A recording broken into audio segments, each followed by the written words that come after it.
pledge allegiance to the flag of the United States of America, to the republic for which it stands, one nation, under God, indivisible, with liberty and justice for all.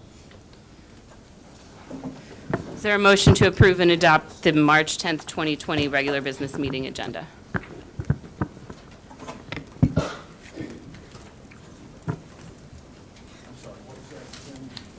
I've asked for a motion to approve the agenda. All right. I move that we approve and adopt the March agenda.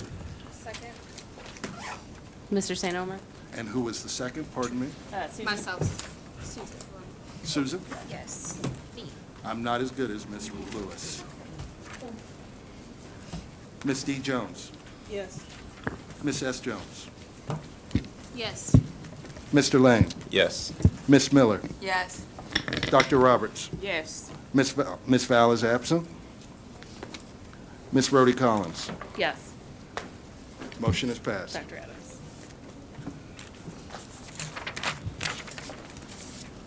Good evening. I want to, first of all, thank all parents, students, staff, and community members who have already attended one of our 6 community visioning sessions on the future of education in St. Louis, not only the district, but the city. As of right now, we have 2 public meetings this week, tomorrow evening from 6 to 8 at Soldan, and Thursday evening from 6 to 8 at Roosevelt. Should anything change between now and then, we will announce it on Twitter, Facebook, and our website. That is being said because, as you know, there are health concerns in our region and across our country, and the first confirmed case of coronavirus 19 has taken place in our region.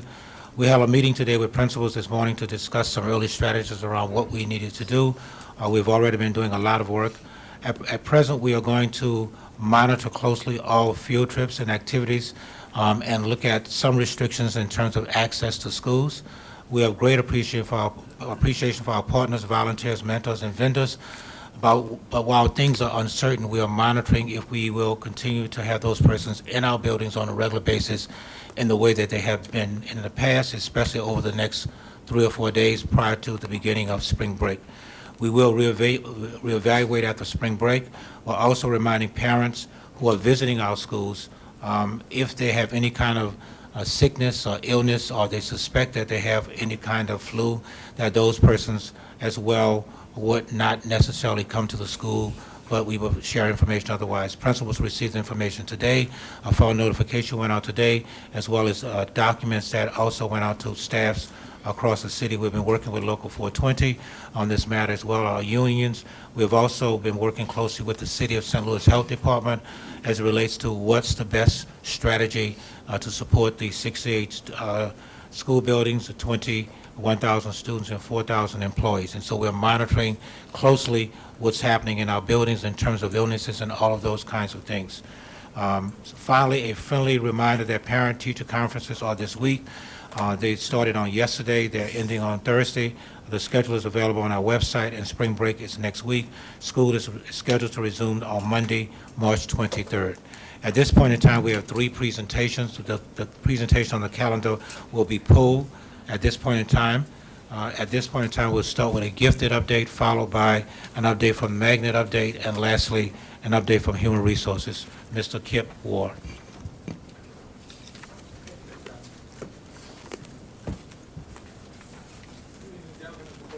I need to turn the mic on. There you go. Ladies and gentlemen of the board, Dr. Adams, my name is Kip Ward, and I'm the Director of Gifted and Talented for St. Louis Public Schools. So today I'd like to provide you with an update on the Gifted and Talented Office, what we've done in the last few years, specifically the number of students assessed in the last year, the number of students who have been found eligible for services, the number of students who qualified for enrichment, the number of students enrolled for enrichment, and the number of current openings for next academic year. Throughout the 4 previous years, Gifted and Talented has been focused on increasing the number of eligible students identified to receive services. The first step toward increasing the number of students determined to be eligible has been to increase the number of students assessed.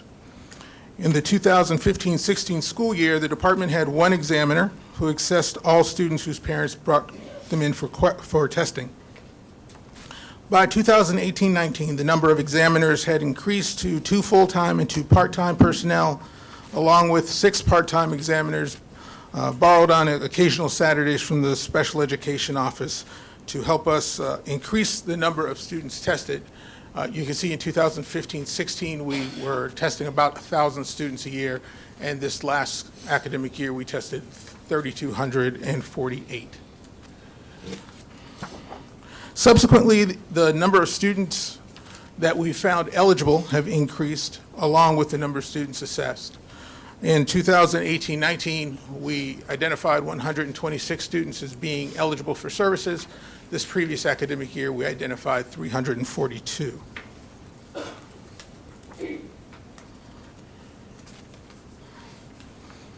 The larger the pool of eligible students has resulted in a more equitable demographic mix of students. As you can see, the number of African American and Asian students has risen from 2015-16 to last year, and we are on pace to increase that number, assuming that everything stays constant as it has for the first half of the year.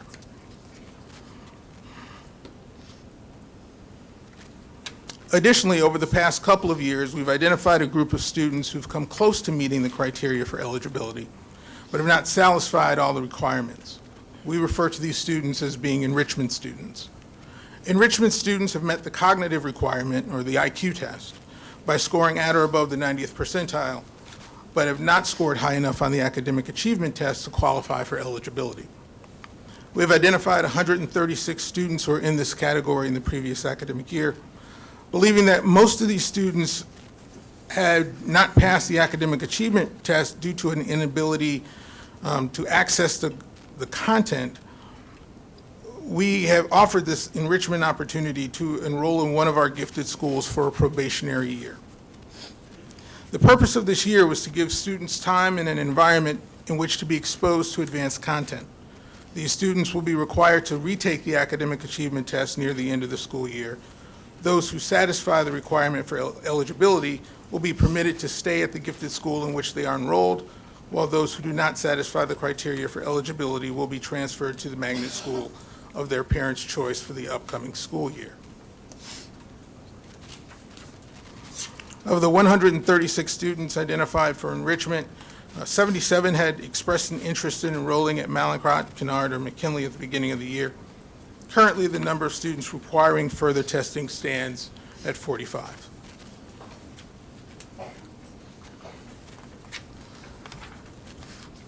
Currently, we are looking at openings for the 2020-2021 academic year.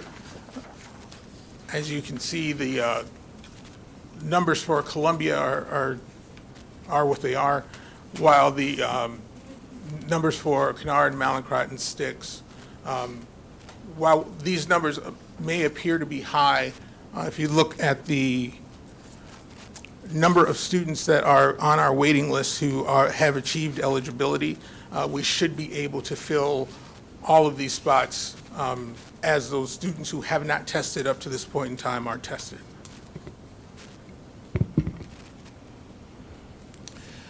The concerns that we have regarding the office, given the pilot nature of the enrichment students, the question of how many will pass the academic achievement test is definitely a question that remains unanswered. We are always concerned about staffing of our psychological examiners.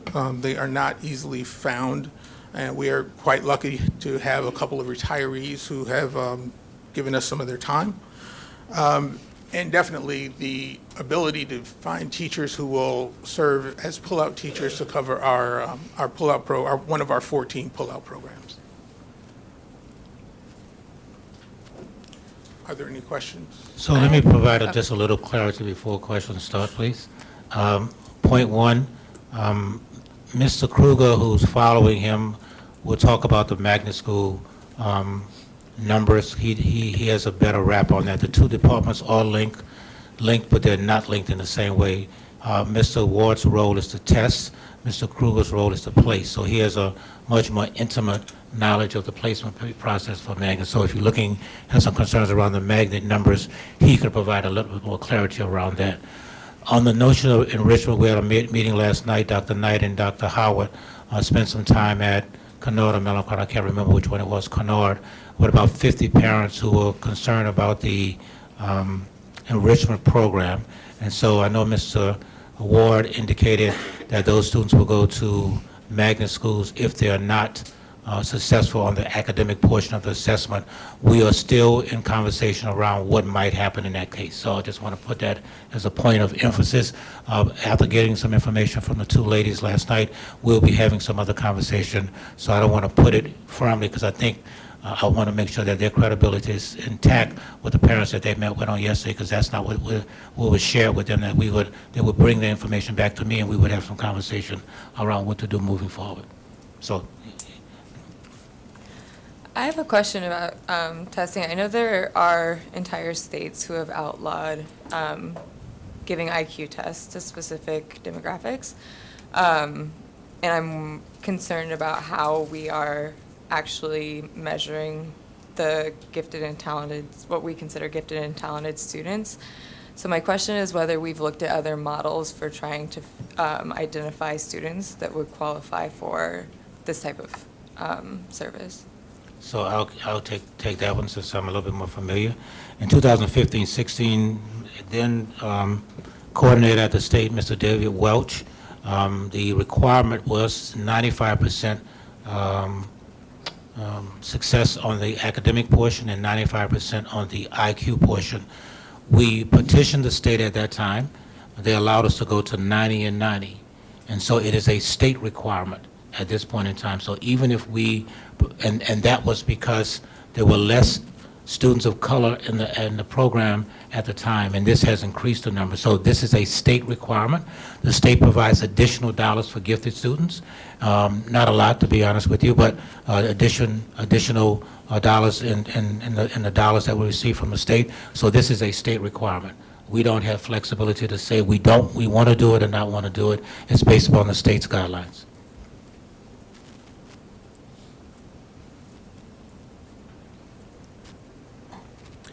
My question is around the the tests and the examiners. So other states, specifically districts in New York and Boston, have begun looking into biases within the testing and the examiners for their gifted programs. Is this something that the district is considered or is considering?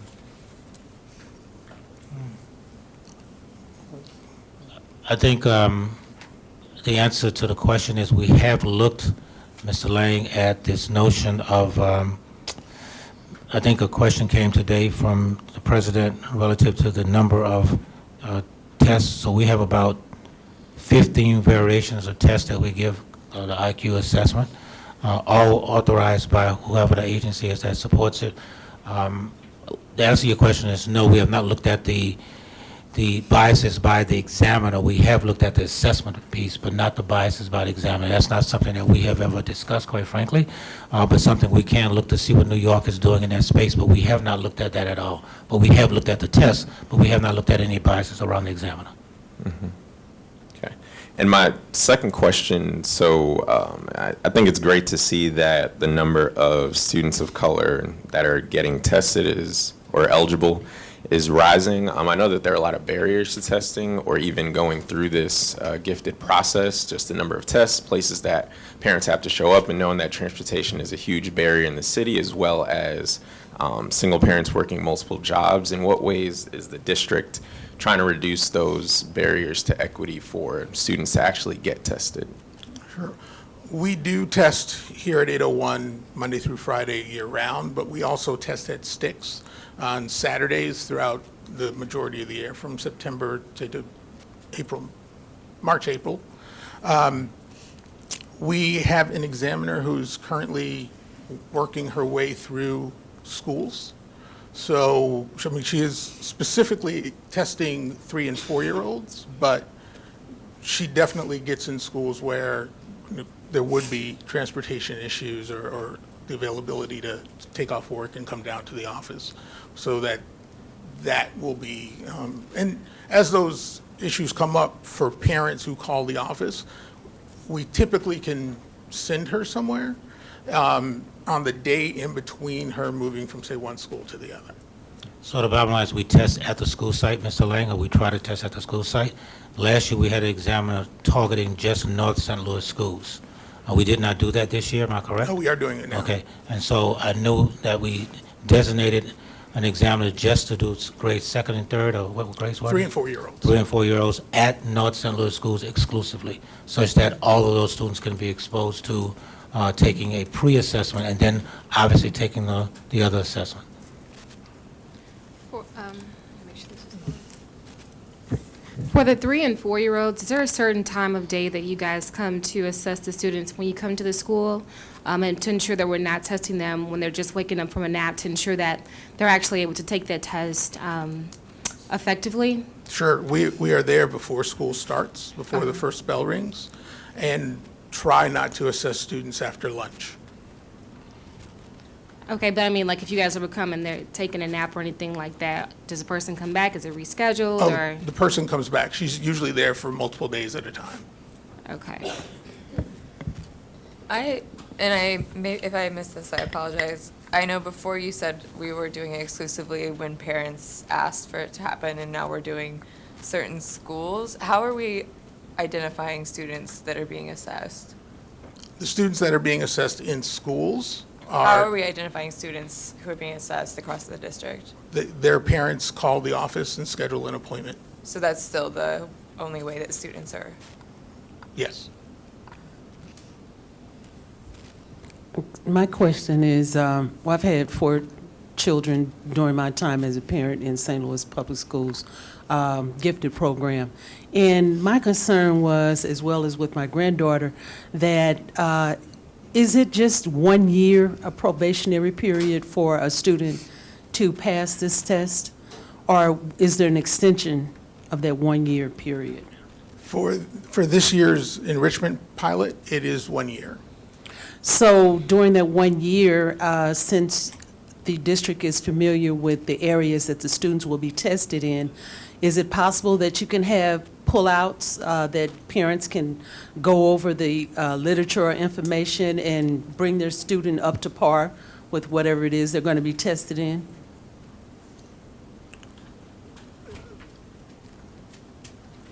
That is possible. We do have a teacher at Mallinckrodt specifically who is there once a week on Wednesday, and she pulls small groups. I think I'm asking about a packet that can go home with that student that might be in the program for that 1 year program, waiting to be retested. So that if a parent, like a grandparent or parent want to, go over it in the evening and make sure that child is progressing along with the with the teacher at the school, working hand in hand to bring that up, bring the scores up. I think what we can provide, Ms. Jones, is the items that might be covered. I am reluctant to provide a packet because it gives the impression, I don't know that we've ever done a packet, but we could provide the items to you of what the test might be on. But a packet, I don't think we've ever done a packet for a variety of different reasons. And I can kind of talk offline with you about that. But we could the bottom line is we could provide you something that you could use to do some work around getting a child prepared for the assessment. It won't necessarily be a packet, but it'll be a list of items that might be assessed on that particular assessment. All right, thank you. Could you share, noticing the gap between the number of students qualified for the enrichment and the number of students who ultimately were enrolled, do we know where students went who did not enroll in the enrichment program? Did they stay in the district, or did they leave for charters, or did they, neighborhood schools, what did they do?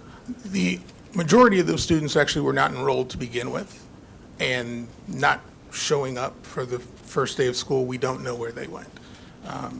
Now, there were a number of students in the year prior who were tested and came back, which was unusual for us because we did test so many kids, we were able to notice that a large number of that 342 were actually qualified the year prior. But as for the difference between the 77 and the 45, no, ma'am, we do not. So they were testing to enter the district for the first time? Yes. And then, I see. Well, in some cases, they were just testing the test. As you may know, or may not know, we're required to test anybody in the city of St. Louis who wants to get a test. And they're not always looking to come to St. Louis Public Schools.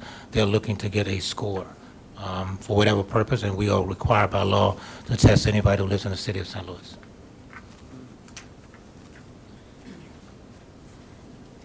Thank you, sir. Mr. Kruger?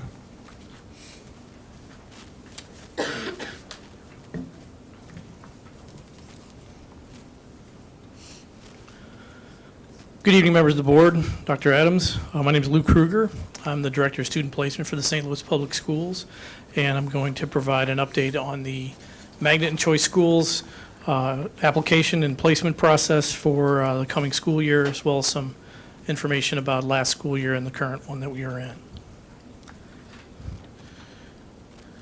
So the agenda here will show the current 2019-20 versus 2018 enrollment status at Magnet and Choice Schools in the district, two-year comparison of placement requests and the accepted students with a projection for next school year, and we'll show the status of next school year waiting list and open seats, and then take any questions.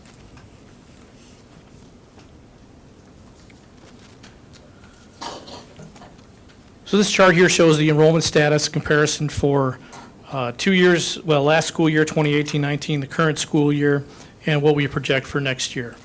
The elementary heading you see there with the number 5,314, that number to the right of the school level indicates the number of available seats in Magnet and Choice schools in the district at those school levels. So 5314 at elementary, 3227 middle, and so forth. The red column indicates how many students were enrolled on February 4th of the 2018-19 school year. Green, same date, February 4th of the current school year, and the blue is the projection for those school levels and the enrollment for next year as of February 4th. The projection is going to be a little lower as we are not finished processing and placing applicants for next school year. We take applications practically year-round, and we'll accept students up until usually about the first or second week of school where is appropriate, and even throughout the year for students who are new to the district and where we can place them.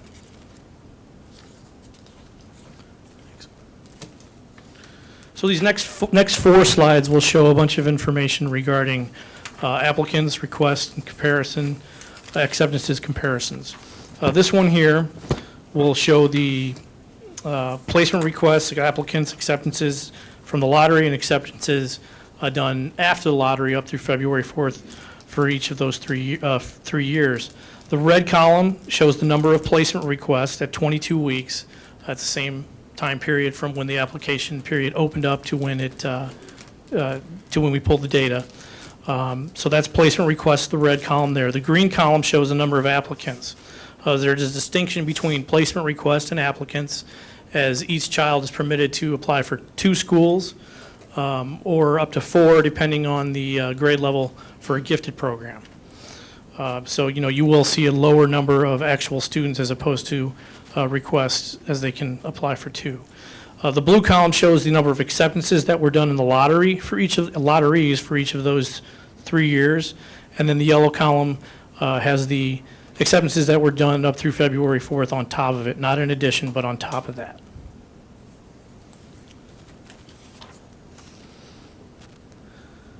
So the district has 2 methods by which we receive applications, online or versus paper applications. This is the 8th year we're using a website in which people can apply online, which hosts all the data that we use to then add into our SIS system. For this for next school year, the current application period, 3,541 were submitted online, 2,209 were submitted via paper. 62% using the online system, which is down about 4% from this year for next year's applications period over the current school year. Valid email is used as a primary communication method for those who submit online or provide one with a paper application. We will use letters and phone calls when necessary for those families who do not have a valid email. So So the next two slides here just show the method of application comparison for the two different years. The first one is 2019-20, and you can see in Pool A, the total number of applications submitted was 4,635. 3,059 of those were online, 1,576 paper. And it also, both slides will sort of show the decline in applicants from Pool A to Pool B to the post-lottery, although post-lottery will rise as we go through the spring and summer months, and then the totals that you see there. So if you want to flash that next one for a second.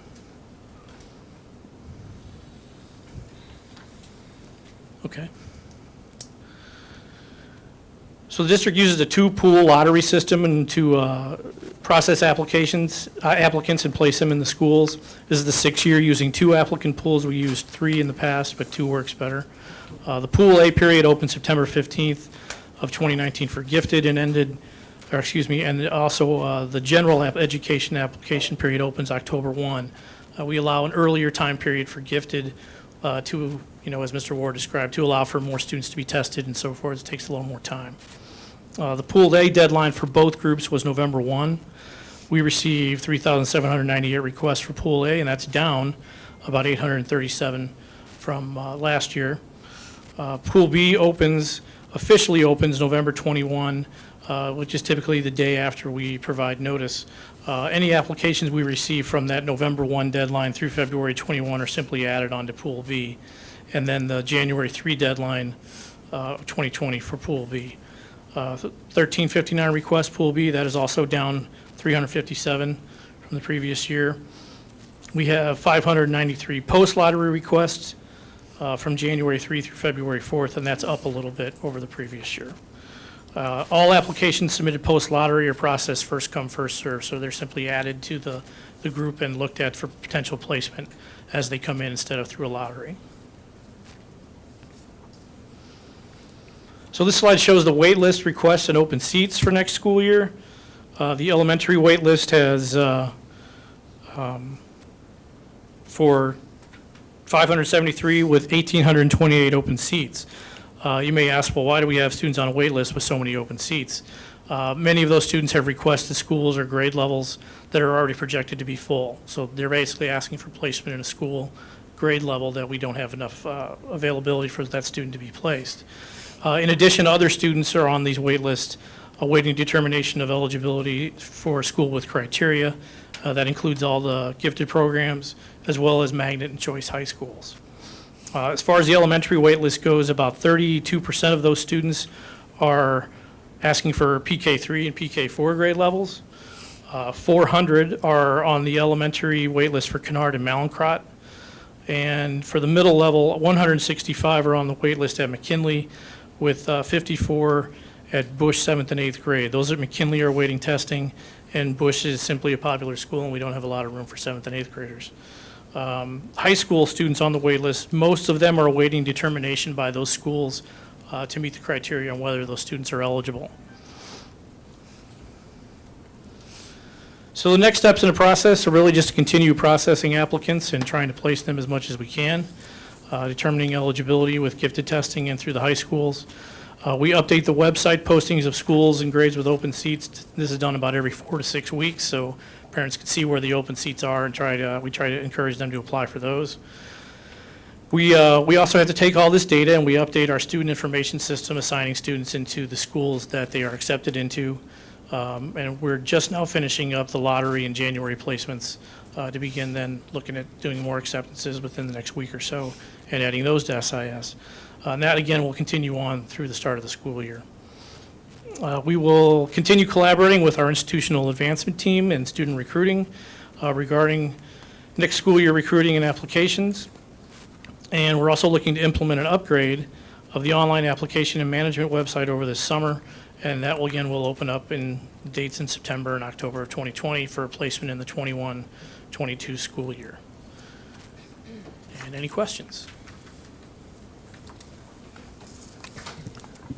Yes, on the open seats, where you've tested and there weren't enough seats, which schools are those? Because I just think it's interesting that you have so many students, You have so many people waiting.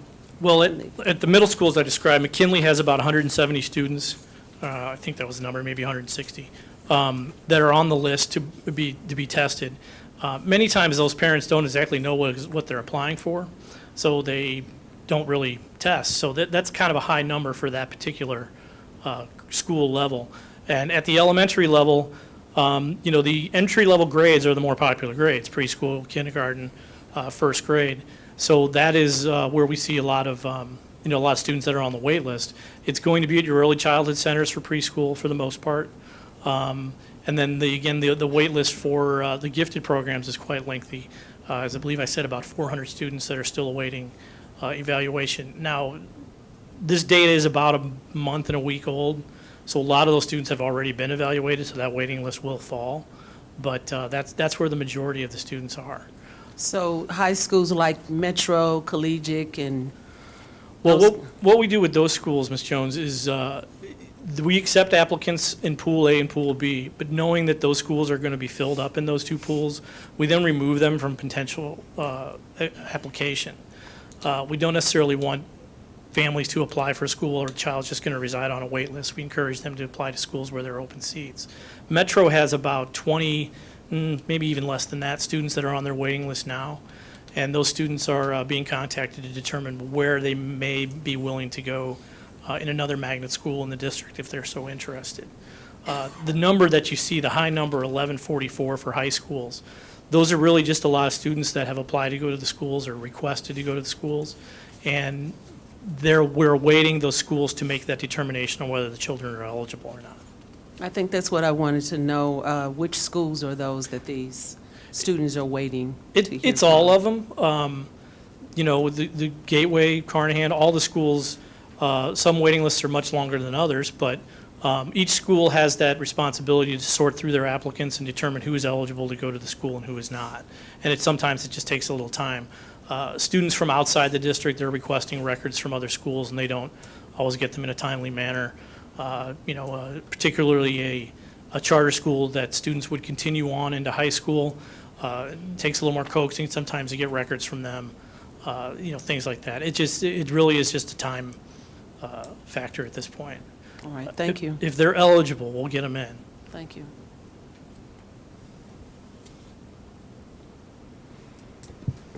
What are the other criteria besides the tests that determine a student's eligibility for a school? Not thinking about the high schools, I know they have their own process, but if we're thinking about Mallinckrodt and Kennard. Well, Mallinckrodt and Kennard have the gifted criteria, which Mr. Warr expressed to you. Right, and that's through the test, right? Correct. So what are the other, it's not just a test, is it? Pretty much. I mean, Yes. the other criteria that is there for all district magnet and choice high schools is involving eligibility with residency. You need to be a city resident. Age, we have an age cutoff for students entering the entry-level grades of July 31st, on or before that date. Those are really the two primary criteria for all the schools. Other schools with criteria, high schools and gifted programs, it's fairly unique to their setup, but for the most part, all of them have attendance, discipline, grades, some have tests. That's at the high school level. Excuse me, but at the gifted, it's the 90-90. Okay, so the reason I asked is because if I look at the demographic makeup of the district and the demographic makeup of the gifted schools, it's vastly different. So if the only criteria is just who is eligible, and there are few spots there, so if we have high numbers, again, in the other presentation of who is eligible, then I'm just trying to figure out why. If we have the numbers of eligibility and we have a waiting list and there are spots there, why the numbers don't reflect more of the overall demographic of the district? Well, there are processes that the district uses and has used for years over holdovers from, the court order and things like that, which place students into magnet programs. One is the sibling. If a student has a brother or sister that's trying to get into the same school, that is a priority placement that we give that student an extra shot of getting into a magnet or choice school. There is neighborhood if you live within walking distance of a school. as to why Kennard and Malincrot maybe have an imbalance different than a reflection of the school district, I really can't say. I put the kids in school. I don't necessarily look at their, at who they are when I put them in the school. I just know if they're eligible or not. So you said neighborhood and what else? Well, you just listed 2 criteria, but you said there are no other Well, it's not really criteria, it's a priority. So, Sounds like criteria. well, if a student has a brother or sister currently attending a school, we do what we can to try to get that brother or sister sibling into the same school, if the child is eligible to go, based upon age, residency, and so forth. Neighborhood is if you live within walking distance of the school. So it isn't really like if you don't have a sibling or you don't live in the neighborhood that you're excluded. It's that you're given an extra opportunity for placement. And Mr. Lane, that is across all schools based on the desegregation agreement, so we are locked into that. Frankly, it does play some factor, it does play some part in the possibility of the numbers, but for the most part, it's really if a kid is identified as gifted, the kid gets into the school, irrespective of the kid's ethnicity. We don't have any gifted kids who want to go to those 2 schools who might be students of color who are denied at this point in time. It just does not exist. The issue is getting more students identified as gifted of color to get into those schools. But any kid at this point in time that's identified as gifted gets into the school. And I understand that, Dr. Adams, but even with those 2 criteria, if I look at neighborhood and the neighborhood of the gifted schools, Yes. if walking distance is a factor and Yes. that concentration in that neighborhood looks 80% white, then that's going to disproportionately rule out a big group. And then also, if the school is already disproportionately white, if we're looking at siblings, there's a higher concentration of siblings that are more eligible that marginalizes an already marginalized group. You are 100% correct. There is a desegregation agreement that locks us into those 2 factors. We've had conversation with legal 2 or 3 years ago about looking to change that. And I think this board can make a request to kind of go back and look at those 2 factors if you think it's going to make a difference. At one point in time, there was a factor of a 50-50 ratio, am I correct? It was 60-40, actually. 60-40 ratio, and there were not enough students to meet the criteria for the 60%, and so, with the 40%, am I correct? It was across the board in all the magnet Right. schools, not just gifted. And so we weakened that status so that we could get more kids into schools, and I think this board obviously, with this information, can make a request for administration to go back and look at the process for how students identify, and also give you some idea what the numbers might look like if that did change. If we would take out the neighborhood preference or take out the sibling preference, how much of a difference would that make? Would that be 5 students? Would that be 10 students? Would that be 15 students? We can go back and look at that kind of data to determine if that is a significant factor in terms of what students get into the building. But that is a request that the board can make. Administration will go back and look at it and talk to legal about our ability to make any kind of change with the desegregation agreement, because that's what it came out of, the court order.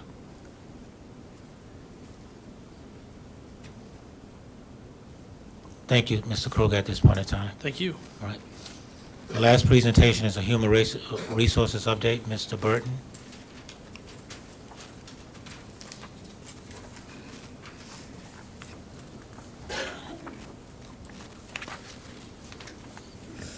Good evening, everyone. Good evening. Go ahead, Sharon. All right. So up first is a staffing update, and you can see where we are in terms of over the years from 2017-18 to present. This year, the number of teachers hired to date, that's through February, is 251. Number of TFA is 22. Total hires 273. We can see year-to-date again in terms of the number of teachers who have resigned at this point, just within the scope of the year. You can see the difference between now and September. In September, we had 51 teachers had resigned at this point. We've had 111 teachers resign. If you look at those numbers before, like the 309 and the 228, That's for the year total. Those are not year-to-date numbers, but that gives you a sense for how many teachers resign every year, and again, how many teachers we hire every year. Total separations, including retirements, is 130. Go ahead, Cheryl. Looking at vacancies, again, year-to-date, we've got a, is that right? In February, 140 teaching vacancies, 30 non-teaching vacancies, one principal issue.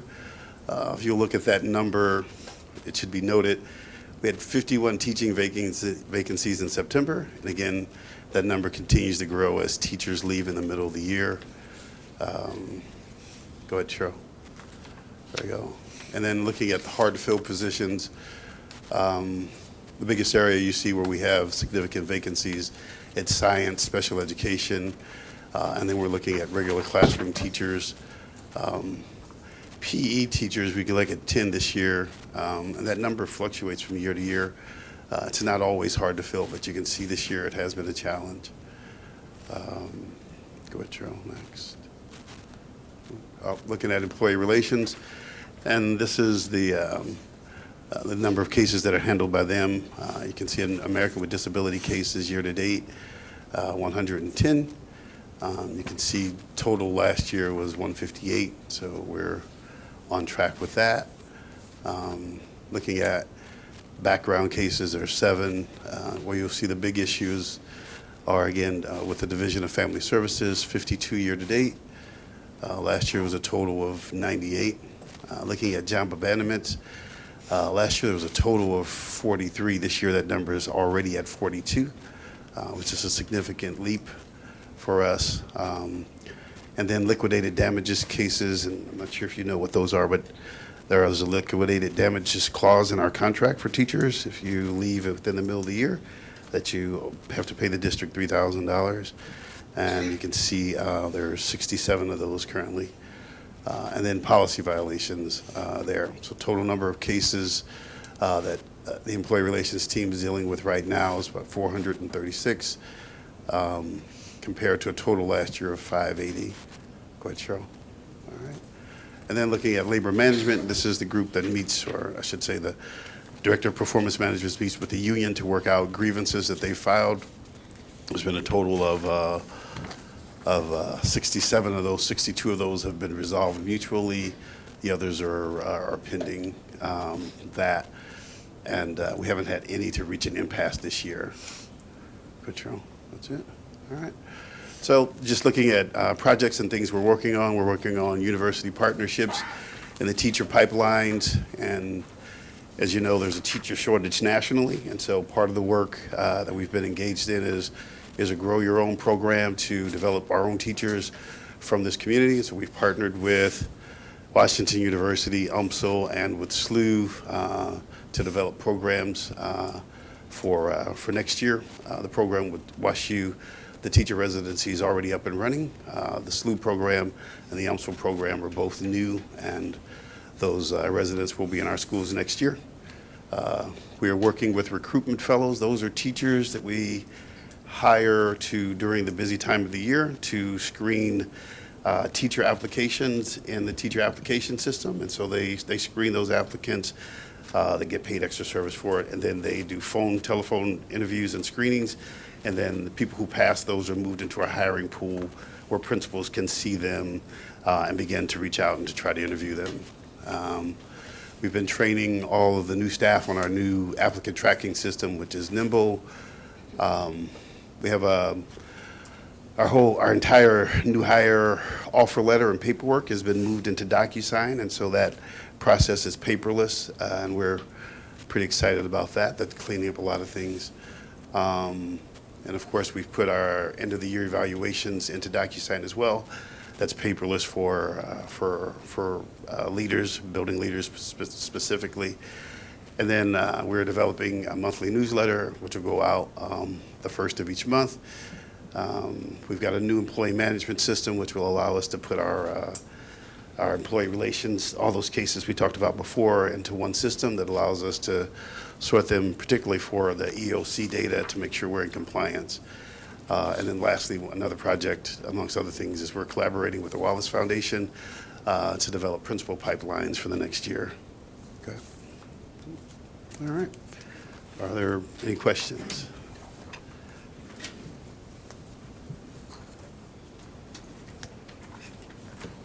If we were at capacity for our teachers, what would that number be? And then also, how many teachers do we currently have? Sure. I don't remember that number right off the top of my head. Roughly, that's fine. 1,800 and some Yep. change, I want to say. Is what we have? That's the number of allocations, I believe, is Okay. accurate, yeah. Yeah. So that would be capacity about 1,800 and about 140 vacancies, so we have about 1,540, something like that, or 1,640. My math is correct, so yeah, that would be at capacity.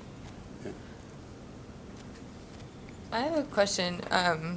Either through exit interviews or other metrics, do we know why we have so many teachers who are leaving the district this year? Yes, ma'am. And so we do conduct exit interviews, and we have exit survey data, which tells us the number one reason teachers leave is what they call working environment. The second reason that they give mostly is the relationship with their leader. And then the third reason, most popular reason, is salary. Thank you. Sure.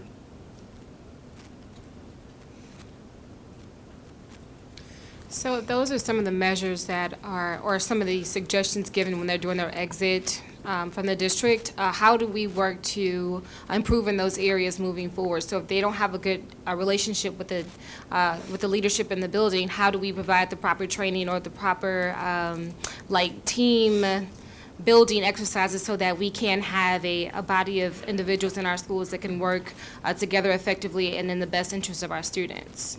Yes, ma'am. And so part of the Pillar 3 work that we're trying to do around culture and climate in our buildings is to address specifically that. And so the survey data that we collected, I believe, has been shared here with Panorama, kind of helped us get some insight as to what is needed and the kind of supports that are needed for principals, but also the kind of supports in buildings that make teachers feel supported. And so we're kind of continuing to analyze that and working on developing training for principals as well as support in schools, particularly around the areas where people don't feel supported. And one of those primary areas, I think, is student discipline. So outside of that short analysis, have any actions taken place?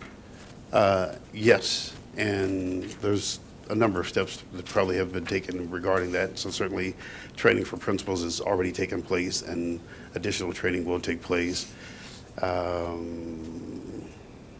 Each school had to respond to the Panorama data with a goal. The network superintendents are managing that, so all principals had to write one that dealt with students and one that dealt with staff, and a goal of what they will be working on from the time the Panorama data came out until the end of the year. And the network superintendents are working with them and evaluating principals on those two particular goals. Departments had to do the same thing. The HR department had to do the same thing. Academic department had to do the same thing. IOA, Institutional Advancement, had to do the same thing. So they had to look at that data and come up with a goal that was due, I want to say, right before Christmas or right before the middle of January. And those goals are being monitored by the network superintendent with support. So we actually have goals from every single school that they're working on, and the departments are doing the same thing as well. Thank you. And we could share those goals, not the school, well, the overall department goals, we could share with you. We have a copy of them to kind of let you know what we are doing in that space. And in many cases, as you look at this, teachers are indicating that they don't necessarily feel supported, but principals then come back and say that they don't necessarily feel supported. So it's a two-step process. They don't necessarily feel that HR is supporting them, academics, or all of those entities. So it's circular, if you will. Once we find out one issue, then we have to go look at another issue, because principals are saying, I don't feel supported in this area. I don't have enough social work services. I don't have enough counselors. And so you're asking me not to suspend students, because right now our policy is you don't suspend students K through 2. They're saying, so where's the support? What kind of support do I need to have? And so that's really part of the challenges around how teachers feel as well, that they're not being supported. because we don't necessarily have all the support that schools need to have to address the kinds of incidents or issues that are taking place. Thank you. I have another quick question about where does teacher abandonment fall in the chart about teachers leaving the district? Job abandonment, right here on with this slide in the, Oh, job abandonment. So that seems like a pretty high number, especially when you say that yeah. So do we have any insight into why that number is particularly high? and so those people don't necessarily fill out exit surveys. Right. And- That's and yeah. so That's Right. my problem with Yeah, it's- understanding that situation. So if we don't have exit surveys, how are we working to understand what phenomenon's going on there and what we can do to mitigate it? Yeah, I think that's a tough one for all kinds of reasons, because we don't get data from them, and those are people obviously we've reached out to. We have procedures for reaching out and trying to communicate with them that we don't get answers back. And so that's really about trying to look at what's happening in the school, seeing if there's a pattern in the school, and then trying to solve that way. But there's no simple answer. Sure. Is that, so when you say you're looking at what's going on in school, that makes sense. Is there like a procedure or special, like, is there a way that you're collecting that data and analyzing it specifically? So we look at where The people abandonment and the- people were leaving, and if you're asking me where people are leaving, yes, we track how many people have left so many schools, and then we look into those schools to see what's happening, or we look for patterns and try to address those patterns. That's your question? Thanks. Okay. That's okay. Anything else? Thank you, Mr. Burton. Thank you.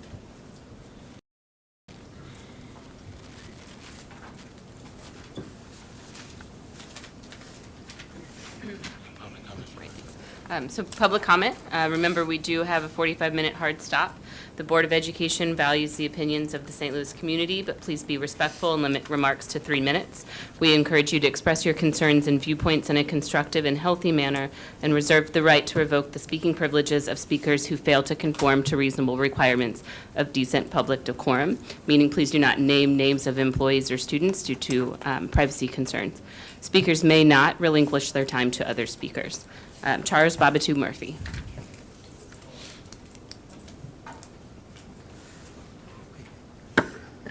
Good evening.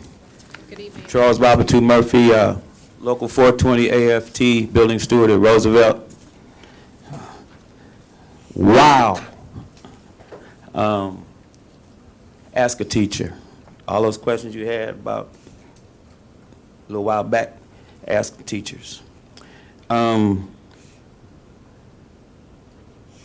Somebody asked me a little while back, is it going to be a school board meeting on Election Day? And I said, man, ain't no way the school board will be meeting on Election Day because they respect democracy. Y'all made a lie out of me. But anyway, and my day started with voter suppression. The card the Board of Election Commission sent me was to a site, and it was wrong. And I had to call all kind of people, warn people, they trying to get over there to vote, come find out it's got to be somewhere else. Then I heard somebody say somebody ran a car up into the place. But anyway, voter suppression is real in Missouri, and I know you don't want to be part of it. I also have some greetings from Mr. Ray Cummings, and he asked me to pass on this. We citizens of St. Louis have just received full accreditation by Missouri Department of Elementary and Secondary Education and the right to elect our own school board members like the rest of the school districts throughout the state of Missouri. The school board members are elected officials and should receive input from community firsthand and not just through some third-party consultants. I think the emerging wisdom consultants are running these community vision and things. Now, I did see that there's some more community meetings coming up where the community be able to talk directly to board members. And I think that's where we should really put our emphasis. One of the things, as far as the vision, and last time I was speaking to the significance, the cultural significance of buildings. Other building emphasis is the language from the district. And I was pointing out the fact that buildings have cultural significance to people. And that's the point that has to stay ahead of all of these discussions, what the significance of buildings to people is. And I could see in the summary in the American that there was discussion about how these buildings can be used. And it's not about selling them and flipping them and giving your buddy a deal so they can make whatever. Also, I want to invite everybody for real, but the final visioning conference is going to be at Roosevelt, where I do a few things, and we would like for you Sir, to that's come your through and check that out at 5 o'clock, especially board members. Thank you very much. Jay Ozier? Jay Ozier?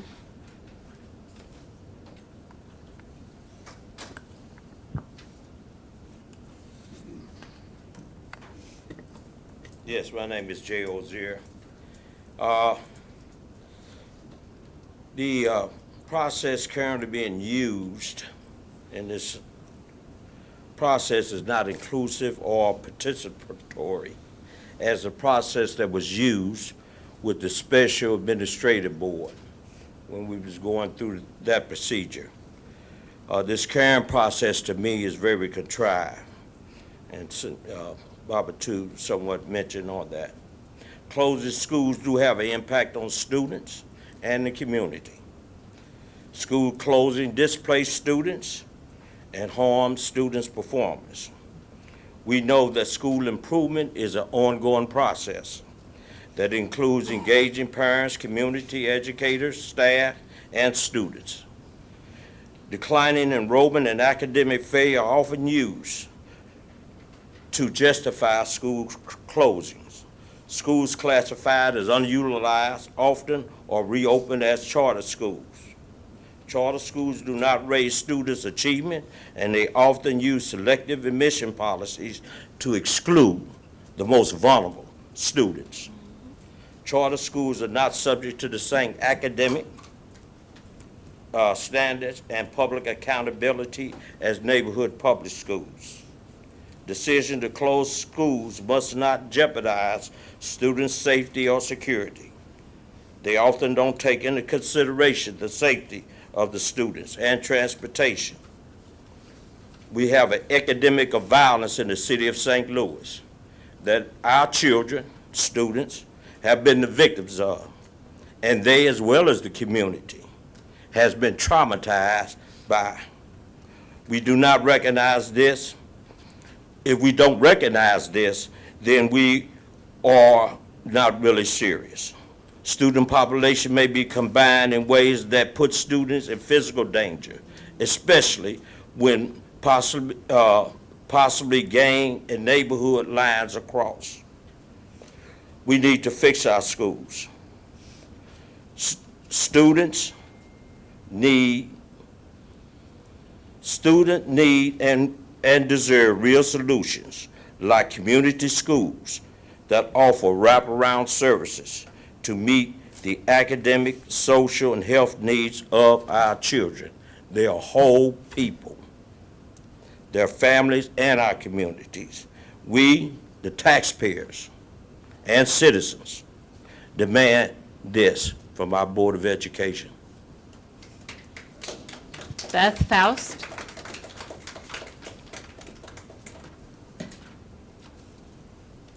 Good evening. My name is Beth Faust. I'm a 20-year district employee. I am also a city homeowner. Almost 4 years ago, city voters overwhelmingly approved Prop 1, the first tax increase for the district in 25 years. I voted for and worked at the polls to support Prop 1. The funds were to support early childhood education, increase safety and security, offer character and alternative education, and pay more competitive salaries. SLPS was expected to take in approximately $19 million a year from these funds. 4 years later now, we're talking about closing schools. We're all familiar with the proverb, it takes a village to raise a child, but it seems like only a portion of the village is doing their part. Homeowners like myself who haven't received tax abatements stepped up 4 years ago. Now it's time for the rest of the village to do their part. Ballpark Village, Cortex, Paul McKee, etc.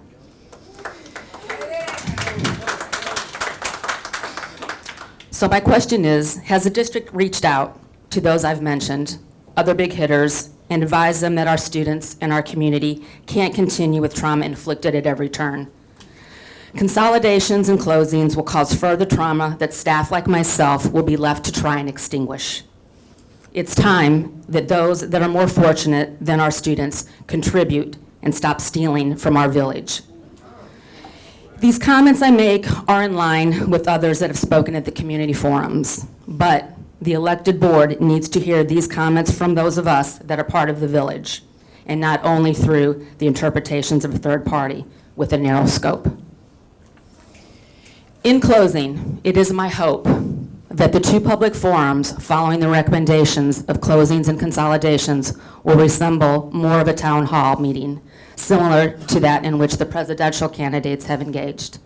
And maybe we should invite those of the village that are lacking in their monetary support of us. Thank you. Paulette McKinney.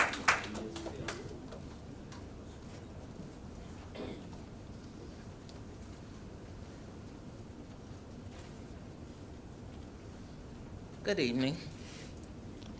I come before you tonight as a citizen and a voter. I'm concerned about the school closings. 4 years ago, the citizens of St. Louis City approved a tax increase, 75 cents per $100, and that was to yield anywhere from $26 million to $28 million a year. And so my question is, why are we closing schools? Where have these funds gone? Thank you for listening to me this evening. Nick Clement.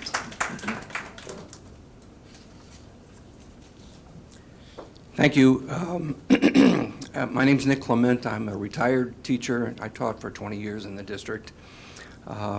First, I want to thank the board for serving. I see some of my old friends there, and it's very nice to see you. It's very, very distressing to hear about these school closings, and we have to figure out some other way. We just have to do that for the reasons that Mr. Ozier said very well. It seems like there's 2 sort of visions of the city that we get, because I see the school closings as a mark of a city in decline. And that's not what you get by looking at the newspaper and the television when they have these big press conferences showing these new buildings opening up, and they're not, who are they benefiting? You know, they don't seem to be benefiting the people that do the living and the working. So I want to address 2 things about the decline. One is the tax abatements and TIFs. And what we need is a law that gives the school board the right to veto their portion of the money for TIFs and tax abatements. Now, the audience may not know, but this is one of the legislative priorities of the board, so they're very well aware of that. And there are bills introduced almost every year in the legislature. They don't get passed. But I think it's because there isn't the kind of hardcore lobbying that we need to see. The Board of Aldermen doesn't have any control over the property taxes for the city of St. Louis. The school district is a separate legal body. I cannot understand how one legal body can seize the existing revenue and future revenue of another legal entity, which is the school district. So I still don't get an answer for that. But that's one way to address this, and we've got to get the lobbying going on that. There are bills that right now in the legislature. Second thing is the charter schools. We need a moratorium on charter school openings, and that can be done through the Board of Aldermen, and it can be done through the state legislature. Again, that's not going to be easy, but that's what we have to do. We can't continue just to allow our district to decline and our city to decline. One of the key things that proponents of charter schools say is, well, it increases school choice, and that's a good thing. Well, you can see that that is a lie. It does exactly the opposite. If you close these schools, the parents who wanted to send their kids to those public schools are precluded from doing so. They will not be able to have that choice. So the expansion of charter schools is reducing choice for the citizens of St. Louis. That is a very key, important thing that we have to get to the citizens of St. Louis. Thank you very much. Del Rio Swink. Del Rio Swinkley. Good evening, everyone. Good evening. Go by specs or? Yeah, I don't need it directly in front of me. Dr. Adams and the school board members. At the last St. Louis Public School Board meeting on February 11, 2020, Dr. Knight, I believe her name was, spoke. Ms. Swinkley, please refrain from naming employees. Well, then how will you know who I'm speaking of? So this is a public forum, and we have employee privacy law that Okay. protects employees in this But that meeting. employee spoke here, so it's not a privacy thing. I'm speaking on what she spoke on that's also on the website in a public video. Please refrain from naming employees. Fine. I apologize. So since we had dialogue, can we start my 3 minutes over? No. Okay. Well, there was a lot of commentary concerning the virtual education program.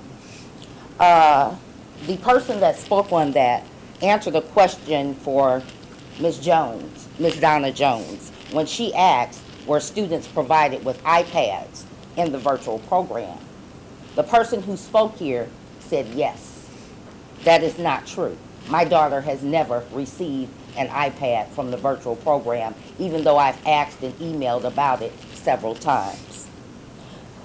St. Louis Public Schools virtual program does not supply all students with iPads as the doctor stated when asked this question by Donna Jones. My child's equipment for the program was obtained by me using my own personal funds. Also at the last board meeting, dialogue was exchanged with board members and a facilitator regarding the ACT exam for students. Since that meeting, I received an email from Mrs. Gardner, who is over the virtual education program, giving my daughter a test date. When I responded to ask her about getting a practice book, which was said in the last meeting, those were available for students, I was told that the district did not have any. So I'm here tonight to say that things that were publicly stated in this room by facilitators that are employees of the district were untrue. I need answers, and my daughter would also need an ACT practice book that she's scheduled to take on March 24th. Also, my daughter has been singled out to take her test here at the district office. She's taken the ACT before, and she did not take it here at the district office. She took it at her home school. So again, I feel like we're being retaliated against because of the problems that we've had for the last 3 years That is your time. in this district. Gabriel Coots? Katz. Sorry. Good evening.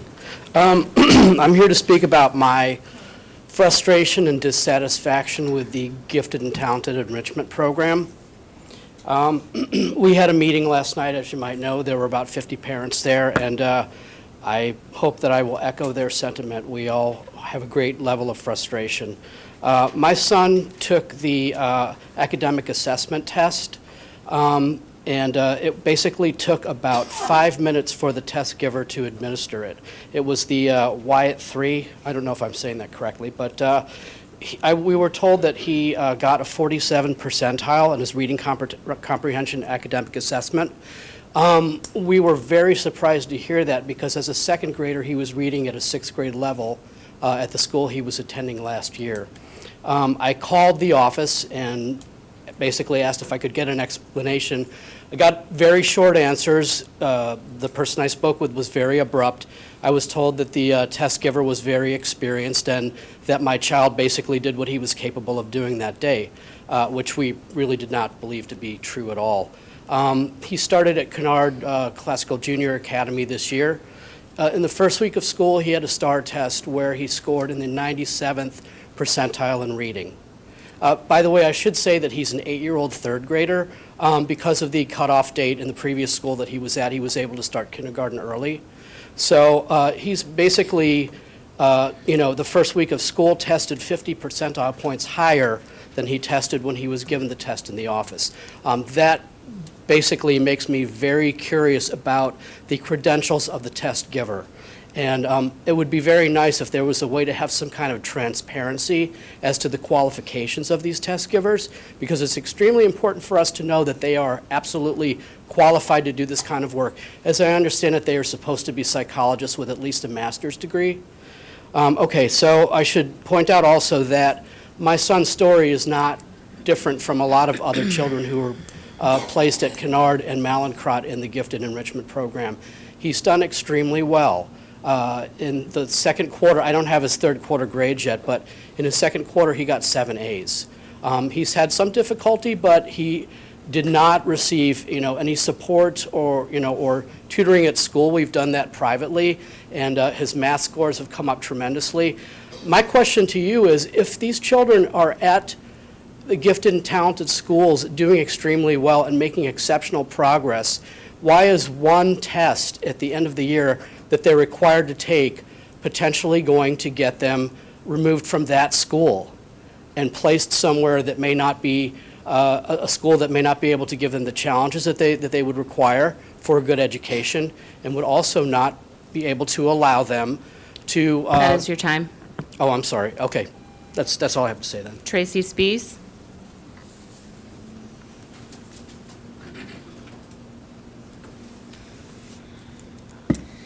Good evening. I'm the current president of the PTO at Kennard, as you all know, and usually I'm here to speak about changing the name of the school, which I'm highly in favor of, and I know you all are taking up as an issue. But I'm not here to talk about that. I am here to echo the concerns of my fellow parent, Mr. Katz, particularly as it pertains to the process by which parents were notified of this meeting. It was, shall I say, cryptic. I will send you the document that was sent to us.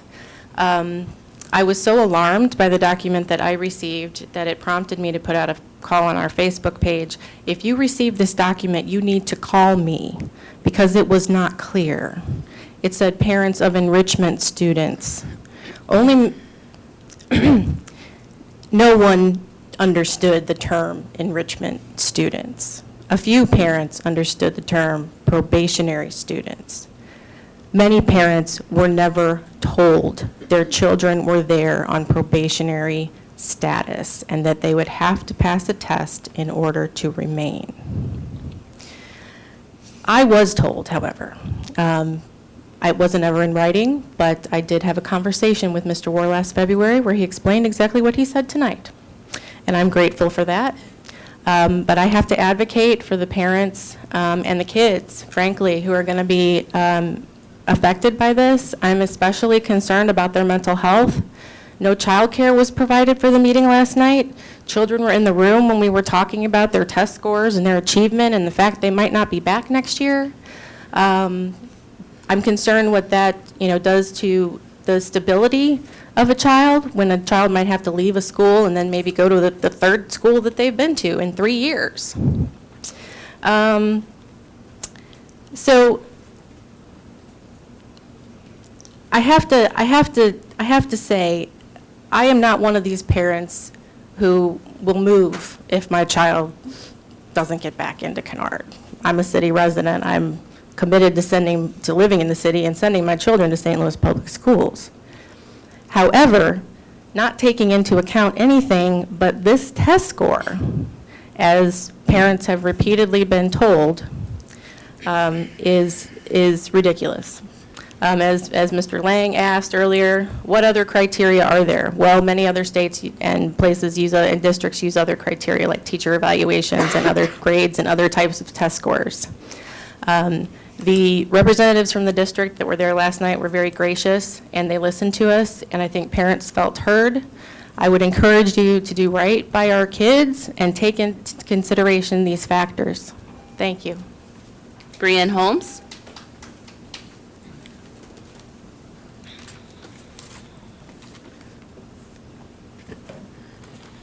Hello. First of all, I am against any school closings. School closures is detrimental to our community. We have experienced this time and time again. Each time we are supposed to get more resources, and each time we get less resources. Like the Kennard family that is here, the parents, the teachers, the staff. Stability is important to parents at Kennard. Stability is important to parents all over the city of St. Louis. I'm wondering why we do not invest more in our schools. It occurred to me that the children that attend many of these schools don't even know the history of the building or the history of the person and legacy of the person that the building is named after. Since there are 1,200 students on the waiting list for magnet and gifted schools, I'm wondering why more schools are not invested in to bring them up to the standards, because I think that parents have said with one voice that we want higher standards. We want our kids to be pushed. We want tutoring. I'm wondering why summer school is not open unless a student is failing. I think that the direction of the district pays more attention to dollars and cents and how much each brick is worth than the child that is at the center of education, the child you're supposed to be serving. As far as the HR monthly newsletter, I want to know who does that go out to. As far as teachers running from the district like the place is on fire, I'm wondering how many teachers does a principal have to go through for someone to look at the accountability of the principal. When the principal is saying that they need more resources, I don't see that as a correlation that Dr. Adams made between how teachers are being run out of the buildings. As a parent, I feel like I'm being run out of St. Louis Public Schools. I've put my children in charter under duress because I couldn't send them to Sumner around the corner. I can't send them to Marshall behind my house. So if you close more and more schools, you're closing more options for my children, and nobody wants to invest in them. So what I want to do is, as a parent, as a community member, I want to launch an Adopt a School initiative specifically for schools on the north side of St. Louis, because nobody is coming to save us. Nobody cares about our children. Nobody is going to send teachers, tutors, resources, nothing to our schools. I will personally go out in my free time. I will find the business owners, the community leaders, the nonprofit, the old people, and we will get together and adopt a school. Thank you. Nick Metropolis?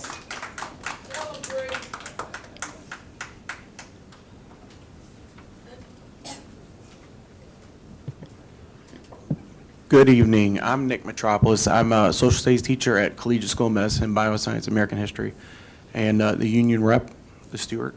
I want to address the school closing as well. We have teachers, and when I say teachers, I mean over 1,000 of us who are in the union have put together a 5-point plan.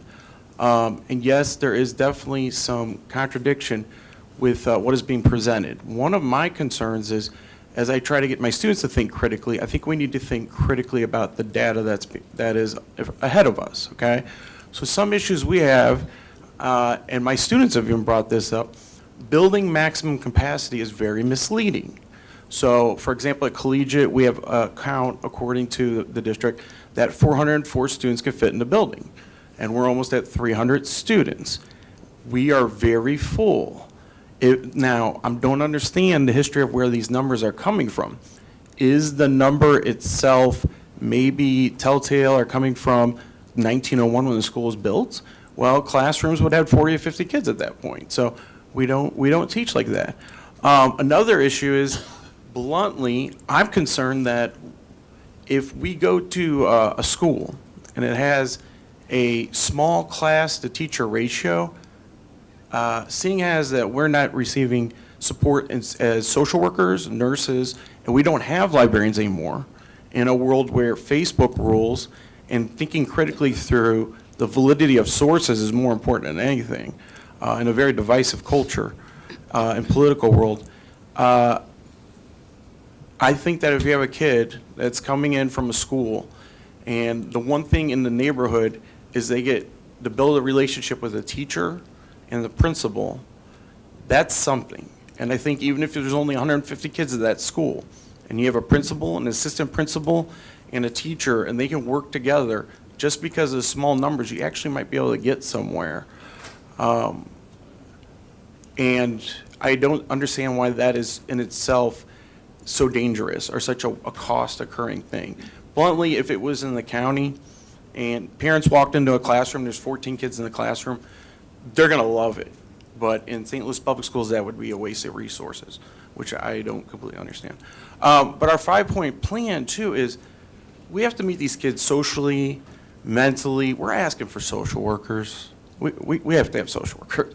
If you have a school district that's, in 90% poverty, you're going to need social workers, okay? We need experts that work with these children, the teachers, the principals, and administrators. So why are the teachers quitting? They're not supported on any level, but the principals aren't either. And we need nurses, which are now doctors in this community, because you can't go to the doctor. That is your time. Is there a motion to approve the consent agenda? Are there walk-on items? Okay. So we'll take the walk-on items separately.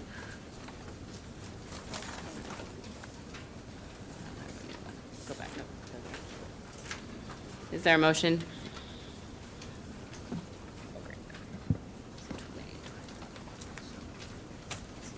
So I move that we approve the March consent agenda items from 03/10/2001 through 03/10/2027. Is there a second? Second.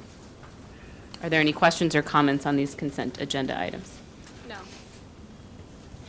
Ms. Lewis? Ms. D. Jones. Yes. Ms. S. Jones.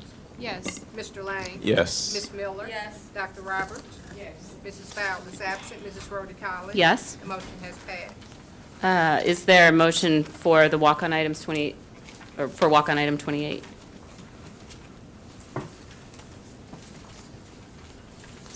I move that we approve item 3/10/2028. Is there a second? Second. Any questions? Discussion? Ms. Lewis? Ms. D. Jones. Yes. Ms. S. Jones. Yes. Mr. Lang. Yes. Ms. Miller. Yes. Dr. Roberts. Yes. Mrs. Fowler is absent. Mrs. Rhoda Collins. Yes. The motion has passed. I move that we approve item 03/10/2029. Is there a second? Second. Questions or discussion? Ms. Lewis? Ms. D. Jones. Yes. Ms. S. Jones. Yes. Mr. Lang. Yes. Ms. Miller. Yes. Dr. Roberts. Yes. Mrs. Fowler is absent. Mrs. Rhoda Collins. Yes. The motion has passed. So board member reports. Ms. Donna Jones? None at this time. Dr. Roberts? Just a follow-up question for Dr. Adams. We had an opportunity to network with Lincoln University. Is there any feedback for the board? I can provide you a report. I know that Dr. Bender is working with the professor. I don't have any update right now. Wally Price provided that information, but I'll get you a written report tomorrow. Ms. Miller? Nothing to report. Ms. Susan Jones? No, at this time. Mr. Lane? None at this time. So I have a few items. Dr. Adams, at the beginning of the meeting, mentioned our 2 remaining community visioning workshops. Following the conclusion of all of the workshops, the board will be receiving a report, kind of pulling all together the data and information from those sessions. So we will be in receipt of that. I'm not sure if you have a timeline, Dr. Adams. My intent is to get something to the board by the 20th. Okay. It is likely for the March 24th work session that we will be moving to a larger location. So please check, if you intend to come to that, please check the meeting posting for that information prior to coming. It is likely we will be moving that to a larger location. And then for board members, we are still openly accepting your request for information surrounding the consolidation and closure discussion. So if you have any items that you would like to receive information, meetings with Dr. Adams or myself or anyone else, please direct those to me or Dr. Adams, and we will make sure that you receive everything that you are asking for. We are also working to put together visits to schools both in the district and surrounding districts to do some tours and visits to different buildings. And we will have more information to you about that as they are put together. So with that, is there a motion to adjourn and move back into closed session? I move that we adjourn and move back into closed session. Second? Ms. Lewis? Ms. D. Jones? Yes. Ms. S. Jones? Yes. Mr. Lane? Yes. Ms. Miller? Yes. Dr. Roberts? Yes. Mrs. Fowle is absent. Mrs. Rhodey Collins? Yes. We are adjourned.